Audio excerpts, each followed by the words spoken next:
Ladies and gentlemen, welcome into my official NFL Iceberg recap for week number 2. This is a Iceberg meme where kind of the more obvious, trendy stuff is at top, and as we go deeper and deeper, things get a little bit more rare. So we're just going to start above the surface, talk about all the big trends yesterday. Trey Lance, one of the biggest things done for the year. Really, what his third or fourth career start. Week number 2, I saw some very dumb takes from people who were saying you shouldn't do design runs. It's stupid. Guys, the reality of the situation with Trey Lance, this can always happen with running quarterbacks. You can't not let Trey Lance run.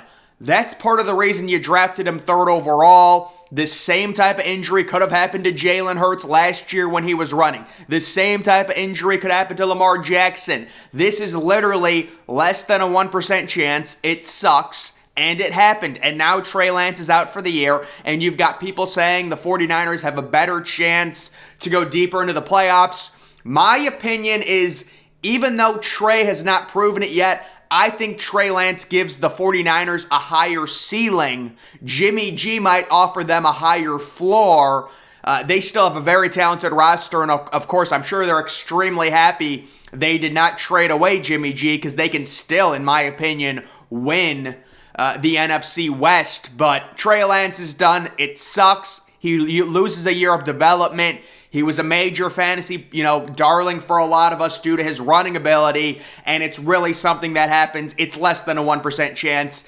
Part of his game is running the football. Again, it's a fluke injury. The same thing could happen to Lamar Jackson, to any running quarterback. It just ends up happening to Trey Lance. Yes, if you limit the design runs, you're going to have less of a chance of that happening, but one of Trey Lance's big abilities is his ability to be mobile and run the football. It's a fluke injury. It's whatever. The 49ers are still in a good position to make the playoffs. But in my opinion, Trey Lance was going to have a massive breakout year. So this sucks for him.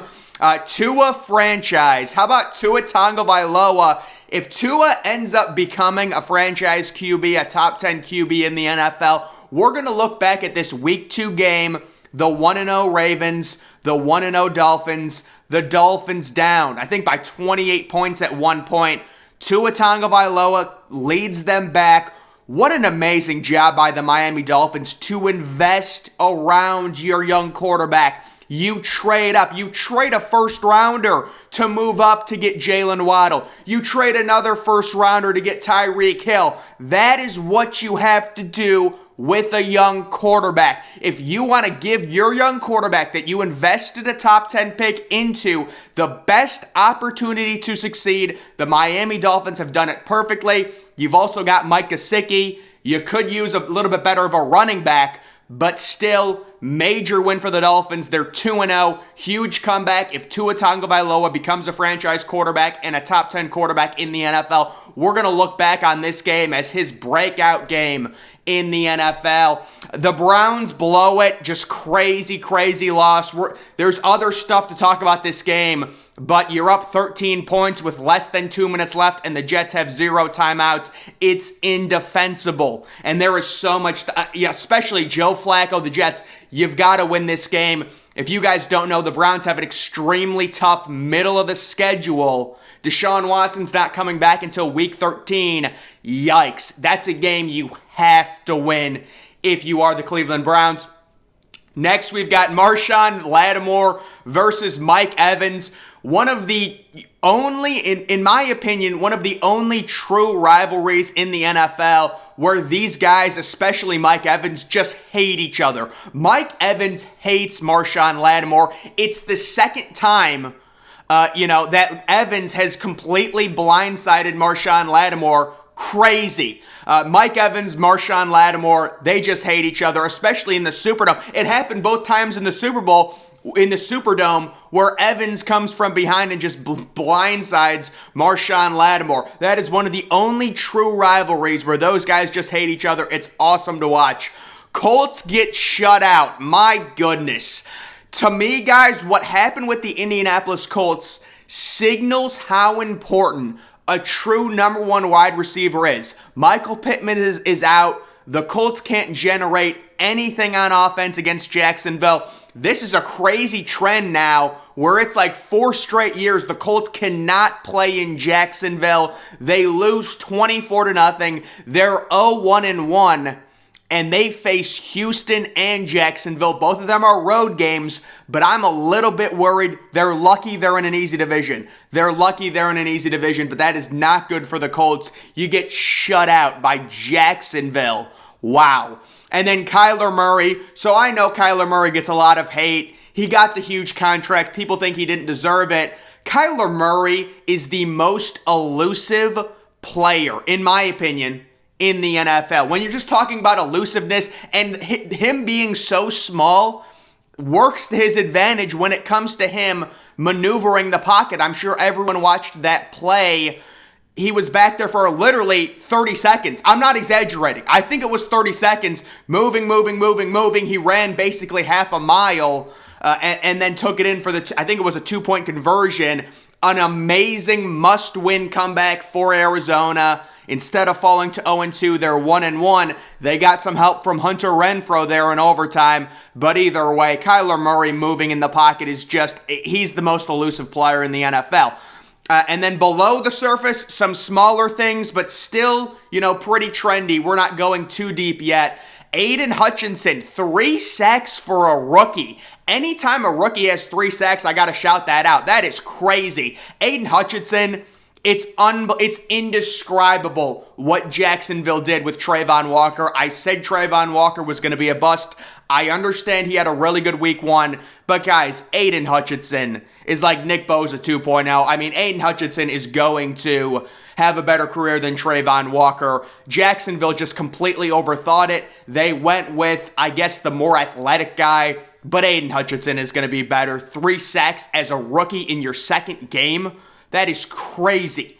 Lions offense. So guys, the Detroit Lions are going to be a real problem when they get Jameson Williams back, when they get a quarterback next year in the draft to replace Jared Goff. They've already got DeAndre Swift. They've already got an emerging star receiver in Amon-Ra St. Brown. Jameson Williams is the speedster deep threat that will be coming back. He is a stud. TJ Hawkinson is a solid tight end. This is a team that I like a lot. The Detroit Lions, they're 1 quarterback away. And then on defense, Aiden Hutchinson, Jeff Okudah stepping up.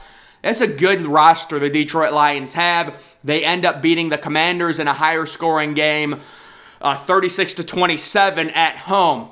Lamar Jackson. So Lamar Jackson was literally the Ravens' entire offense. He had 109 rushing yards. I think the next highest rusher for the Ravens was like Mike Davis or maybe Kenyon Drake with 19 rushing yards. Without J.K. Dobbins, Baltimore has literally no running game outside of Lamar Jackson. And then Lamar Jackson has 300 passing yards, 3 touchdowns, no interceptions, average yard per attempt at like 11, passer rating of 144. They lost, but my God, was Lamar Jackson good yesterday. Dak in trouble. Now, this is more of a joke, but I thought Cooper Rush played well for Dallas. Definitely a lot of it was Dallas defense, holding Cincinnati to 17 points. But Cooper Rush looked pretty good out there. Dak is obviously their franchise quarterback. We'll see when he comes back. But, he is making a lot of money. He needs to start playing better. Browns, 99.9% club. So, yes, this is the phenomenon that always happens when you look at ESPN's win probability and a team has a 99.9% chance to win and then they somehow lose. Normally it happens when there's some type of onside kick. That's what happened in the Browns game, an onside kick. The Jets had no timeouts. They were down by 13. They end up coming back to win. Just a despicable loss. And then on top of that, Nick Chubb not going down, and I know Nick Chubb is a fan favorite. Everyone loves him, so people push back against this. A lot of fantasy owners that are very happy Nick Chubb scored towards the end of that game. But guys, in the NFL, anything can happen. And when you have the option to where if you literally sit down at the 1 yard line, you automatically win the game. I know you can blame, onside kick, Cade York missing the extra point. Even if Cade York makes the extra point, they would still be in overtime. It's not like the Browns would win. So that's a situation. Definitely not. The blame is certainly not only on Nick Chubb, but we know how crazy the NFL is. Anytime you can secure a win, you have to do it. You have to do it. You have to go down right there. I know fantasy owners are happy he didn't. Nick Chubb does not deserve most of the blame, but that is a situation where if you let the game continue, you're allowing possible bad things to happen. If you go down at the 1 yard line, it's 1st and goal. The Jets have 0 timeouts with 1:30 left. The ball game is over. Completely over. So that's a situation that's tough. Kenny Pickett time in Pittsburgh. I don't know what the Steelers are doing waiting with Kenny Pickett. He looked good enough in the preseason. Mitch Trubisky he's been even worse than he was previously. They cannot generate anything on offense, even with Claypool, Deontay Johnson, George Pickens, Najee Harris. The offense is horrible. They lose at home to the Patriots. They probably should have lost in week 1 if they weren't gifted the 4 interceptions from Joe Burrow. So yeah, it's Kenny Pickett time in Pittsburgh. I think that locker room is really going to turn on Tomlin if they don't give Kenny Pickett a chance. It's pretty much malpractice at this point. The Raiders are screwed. So yes, guys, the Raiders in that extremely tough division. Week 1, close loss to the Chargers. 3 interceptions for Derek Carr. Week 2, you lose a game you simply cannot lose. With how hard that schedule is, you're at home. You're leading the entire way. It's 23-7 at one point. I think they were up 20-0 in the third quarter, and they somehow lose it. That's a game you cannot lose. 0-2 in that division, good luck. I think they're pretty much done when it comes to making the playoffs. Bengals O-line. So this is an interesting one. A lot of people are actually starting to turn on Joe Burrow and say he holds onto the ball too long. I think it might be a combination of both. That Bengals offense, though, right now is broken, and I think Jamar Chase summed it up best at the end of the game. He's just like, we didn't take any shots, and they really didn't. Now, you can say the reason for that is because the offensive line not giving Joe Burrow any time, but still, Jamar Chase after the game was like, we just didn't throw the ball down the field, which, again, they did not do that against Dallas. So I don't know what's going on with Cincinnati. 7.5-point favorites. They were completely controlled, and they lost the game outright to Cooper Rush. The next, we've got Russell Wilson going 14 of 31. Denver ends up winning. Unfortunately, Jerry Jeudy gets injured in this game. But Russell Wilson, to be 14 of 31, that is very alarming, especially in the modern NFL. Completing less than 50% of your passes with 31 pass attempts, that is rough. That's just something. They won like 13-6 or 13-9 against, a bad Houston team. But I'm concerned with Russell Wilson right now, especially if Jerry Jeudy has to miss time.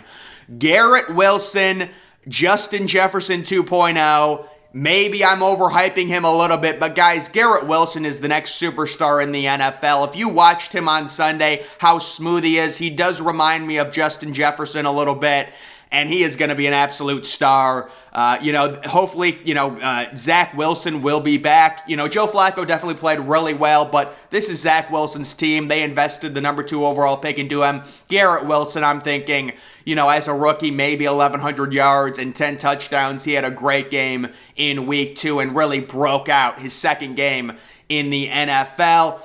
Carolina and the New York Jets, LOL. My God, Baker Mayfield is worse than I thought. Daniel Jones, it's a travesty that, how much more do you need to see if you're the New York Giants? Daniel Jones is not a starting quarterback in the NFL, guys. Pack it up. It's not going to happen. All right, Daniel Jones is, kind of a unique player. He can run a little bit, but he is simply not a franchise quarterback. I don't know how much more proof the New York Giants front office needs. That was one of the worst games of the day. Just horrible quarterback play in that one. The Giants are 2-0, though. Good for them. And then the grand finale. Justin Fields last night played the entire game. The Bears were down throughout basically the whole game. and he finished the game with 11 pass attempts. Justin Fields last night. I don't think I've ever seen that in my life. I think Justin Fields is in a no-win situation right now. Like, seriously, who are you throwing to? You're a young quarterback. I just don't understand. What is the purpose, if you are the Chicago Bears, to invest the number 11 overall pick into Justin Fields and then get him literally no weapons? Like, I'm wondering, what is the best case scenario for Justin Fields this year? Is it like 17 touchdowns and 15 interceptions? Like, there's just no chance for this dude to develop. You have to do what the Miami Dolphins did. Take a look at the young quarterbacks that are having success. They have star receivers around them. Mac Jones is another one that's struggling right now because he really doesn't have very many weapons. But it's just like with Justin Fields, it's so magnified. And in this case, they didn't even give him a chance to throw the football. They're losing the entire game. You would think it would be a positive game script to throw. And he finishes the game 7 of 11.